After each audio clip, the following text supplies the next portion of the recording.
State update में आपका स्वागत है। मैं हूं राजेंद्र कानूनगो।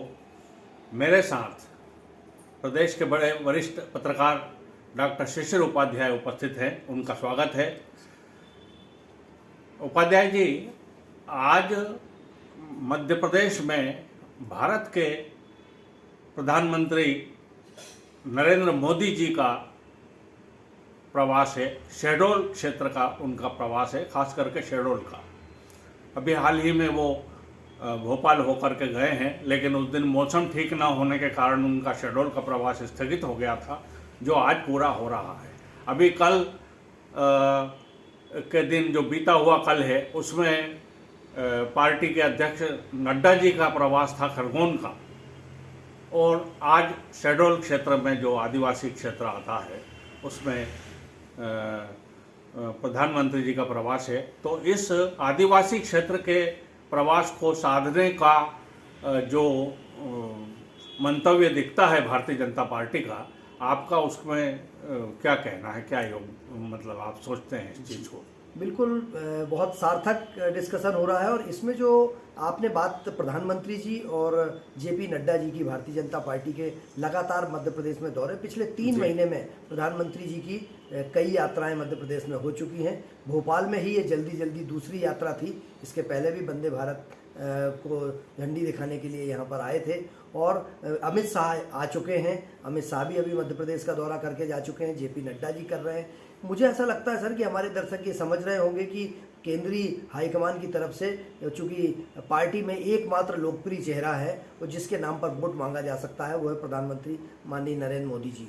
और नरेंद्र मोदी जी के प्रयास हैं कि चुनाव के पहले, चूंकि नवंबर में चुनाव होना है, उसके पहले मध्य प्रदेश के सभी जिलों में, अब भारतीय जनता पार्टी का समस्या ये है कि वो ट्राइबल सेक्टर में ही 2018 के चुनाव में हारी थी और कांग्रेस की सरकार बनी थी, और पूरा ध्यान इनका ट्राइबल सेक्टर में है। जेपी नड्डा यदि खरगोन में जाते हैं तो वहाँ आदिवासियों की वस्त्र पहनते हैं, आदिवासियों को लुभाने की कोशिश करते हैं। प्रधानमंत्री जी का भी शहडोल में जो दौरा है, वो शहडोल दौरा जिनके घर पे खाना खाएंगे, जिन लोगों से मिलेंगे, वहाँ के जो आदिवासी समाज के बंधु हैं उनके साथ बैठेंगे, बात करेंगे। ये पूरी तरह से चुनाव पर केंद्रित है। केंद्रीय योजनाओं तक को जनता तक पहुँच रही है, नहीं पहुँच रही है, इस पर भी चर्चा करने की संभावना है। जी। तो ये जो जल्दी बड़े बड़े नेताओं का जो मध्य प्रदेश में प्रवास हो रहा है केंद्र के, और मध्य प्रदेश के जो नेता हैं वो क्या इससे ऐसा नहीं लगता कि कमज़ोर पड़ रहे हैं अपने कामों की दृष्टि से, ताकि केंद्र से आयात करना पड़ रहे हैं नेता लोग जो चुनाव का प्रचार करें? बिल्कुल सर, जब ऐसा लग रहा है, चूंकि अभी भी 2 दौरों के दौरान मीडिया ने जब पूछा तो उन्होंने कहा कि हमारे यहाँ पार्टी है चेहरा, तो मुख्यमंत्री पद का चेहरा पार्टी है। इस पर विवाद की स्थिति भी बन रही थी। तो मुझे ऐसा लगता है कि मोदी जी के नाम पे ये चुनाव लड़ा जाएगा।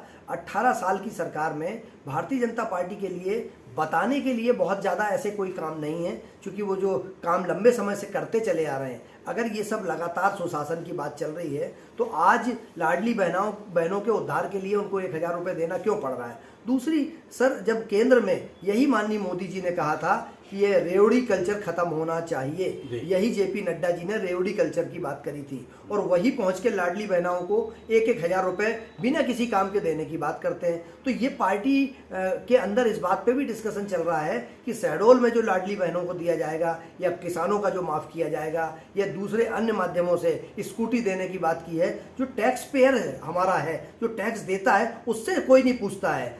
देश में 2 करोड़ से लगभग 2 करोड़ के आसपास लोग टैक्स देते हैं, और मजे करने के लिए दूसरे बैठे हुए नेता मजे करते हैं, बाकी लोग मजे करते हैं। यहाँ मैं आपको थोड़ा सा टोक रहा हूँ। आप भी टैक्स देते हैं, टैक्स पेयर हैं जी। मैं भी पेंशनर हूँ, लेकिन मैं टैक्स देता हूँ जी। मेरे परिवार के, मेरे बेटे बेटी जो हैं या बहुएं हैं, वो भी टैक्स देती है जी। लेकिन उसके टैक्स के जो रुपये सरकार के पास जाते हैं, उस टैक्स के पैसों का किस प्रकार से यूटिलाइजेशन हो, वो कोई देखने वाला नहीं है। उनको मुफ्त बांट करके वोट बटोरने के लिए जो योजनाएं चल रही हैं, इसको आप किस तरीके से देखते हैं? क्या ये उचित कहा जा सकता है इसको? बिल्कुल उचित नहीं कहा जा सकता सर। अगर टैक्स पे पर जो हमसे टैक्स लिया जाता है उसको खर्च किया जाए, तो आज ट्राइबल सेक्टर वहीं के वहीं क्यों है?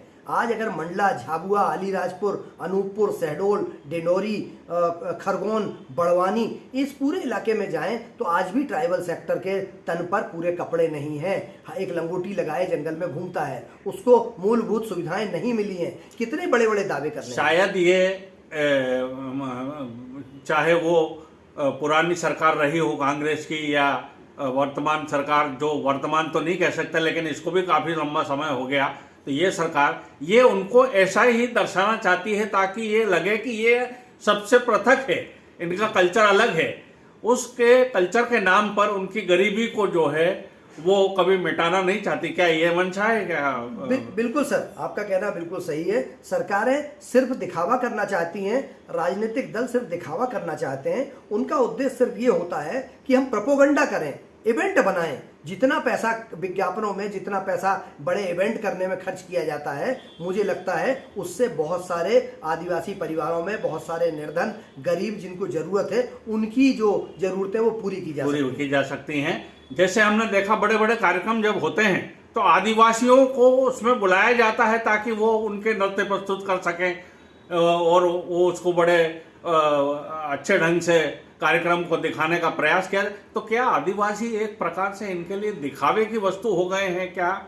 और दिखावा वाला वोट बैंक बनाना चाहते हैं आदिवासियों को? क्या इनकी मंशा क्या है? सर, सभी राजनीतिक दल हर जो उसका वोट बैंक है, उस वोट बैंक को सिर्फ उपयोग किया जाता है। चुनाव आते हैं, आपको याद होगा एक जगह शिवपुरी जिले में चुनाव था, बोले शहरिया आदिवासी के हर घर से हम आज 70 सालों से उनका किसी ने नहीं सोचा हर घर में नौकरी देंगे, हम सेना में देंगे। आज तक किसी को नौकरी कितनों को मिली ये कोई बताने को तैयार नहीं है। जहाँ जहाँ चुनाव आता है, अब आप देखिए ना, सामाजिक संगठनों के सम्मेलन कर रहे हैं, बड़ी बड़ी घोषणाएं कर रहे हैं। क्या किसी समाज का संत के नाम पर छुट्टी घोषित कर देने से उनके वोट मिल जाते हैं? तो डेवलपमेंट की आवश्यकता ही नहीं है। अगर उन्होंने कहा कि महारानी अवंती बाई के बारे में उन्होंने कुछ घोषणा कर दी और उससे वोट मिल रहे हैं, तो मूलभूत सुविधा के बारे में कोई सोचता ही नहीं है। हाँ, बिल्कुल।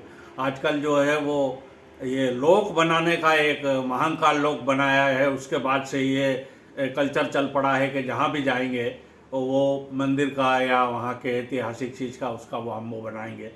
तो आज की चर्चा को हम यहीं पर विराम देते हैं। बाकी सब कुछ जनता पर छोड़ते हैं कि वो देखे कि हमारे नेता क्या क्या ढोंग रचते हैं, किस किस प्रकार से लोगों को लुभाने का प्रयास करते हैं और वोट हासिल करने का जो उनका कार्य है वो करते हैं।